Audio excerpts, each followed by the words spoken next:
అయ్యా స్వామి, నిన్ను నూరేళ్ళు మా పిల్లలు ఆరోగ్యంగా ఉండేలా ఆశ్రయించబోతుంటే అమ్మ నాన్న క్షేమంగా ఉండాలి.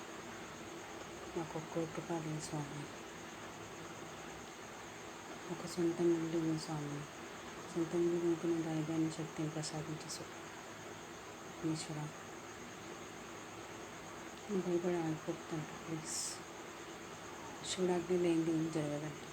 మీ నాన్నగారికి చెప్పి నాకు ఒక సొంత ఇల్లు ప్రసాదించేవారు విఘ్నేశ్వర. ప్లీజ్ తండ్రి ఈశ్వర, నా భర్తకు ఒక ఉద్యోగాన్ని ప్రసాదించుతాను. లేదంటే ఏదైనా ఉపాయం అన్నా చేయతండ్రి. నేను అర్థం కావట్లేదు ఈశ్వర.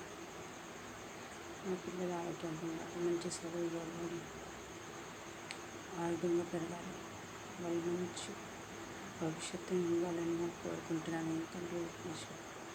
ప్రతి సంవత్సరం ఇలాగే సంతోషంగా మీ పూజలు చేసుకుంటూ బ్రతకాలి స్వామి. మీరు ఇలాగే మా ఇంటి వచ్చి ఆశీర్వాదం ఇచ్చి వెళ్ళాలి ఈశ్వర.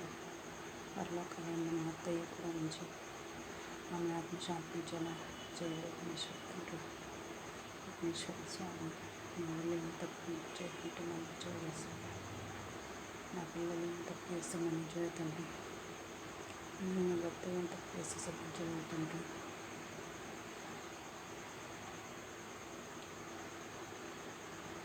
ఇదొక విధమైన ఇల్లు ఆశ్రయించాలి తండ్రి. ఎవరు ఉన్నది వాళ్ళందరూ నాకు మీ సేవ చేసేది. అందరూ చేసేది తండ్రి విఘ్నేశ్వర.